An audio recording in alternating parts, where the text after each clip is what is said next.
wild. Like back I come out home. here and it's been so. Yeah, so I grew up outside of Boston and then started dancing in Boston. At least started dancing at clubs in Boston. And the house community is really pretty tight knit in a lot of ways. Like once you're connected to certain people, like I mean, some of the people who are like family in my life at this point are people that I connected to through the club, and so early on, yeah, I just made lots of friends on the scene. I got into a relationship with my partner of 6+ years on the scene too. So he and I traveled all over the place together. Yeah, and once like you're at one party, it's just like the next party you're connected to. It's just a little pretty underground network back there at least. So lots of my friends are DJs too, and people who throw parties. So yeah, depends on where you are. I think that there's an element of house that is still underground that I love and that I feel protective of, even though I'm not an originator of the culture. I feel like a disciple of the culture, and very specifically of the East Coast underground black house culture, which is different than out here. It's a very different scene.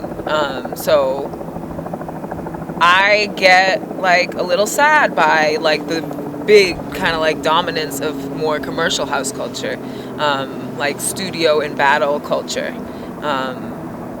And like I've taught classes that are Afro modern house classes, and I'm not specific about it because I know that people hear house and they think all kinds of things, like, you know, Jersey Shore popular house music, but like I'm always like, not that. Like it's not techno, it's not that. It's electronic, it's soulful though, it's black music. Like, so it's interesting because it feels like there are certain things that have definitely become mainstream about house, but the what I would say, like the truth, kind of like the heart of house to me, kind of remains an underground thing because you can't replicate it and you can't, yeah, you can't really teach it. Like, so I feel like you only, I mean, and I'm biased and I completely admit this, but I feel like if you haven't danced in New York City in an underground club, if you haven't gone to the Shelter, if you haven't experienced these clubs that really like are at the center of the culture and have created the thing that people long for and go after and try to imitate, then like there's a disconnect. And it doesn't mean that you can't love the culture, but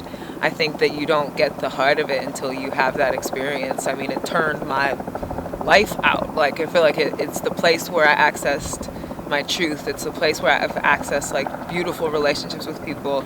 It's the place where I got to see freedom in action, like truly, like all different kinds of people, but mostly black people back there, all different kinds of black people, queer people, older people, everybody in the same space doing what they felt like doing. And that is what gave me the permission and the space to just, it's like church to me, you know, and it's like church to a lot of us. And it's my worship space, and it's where I go to release and let the tension out and just be free. And I feel so grateful for that.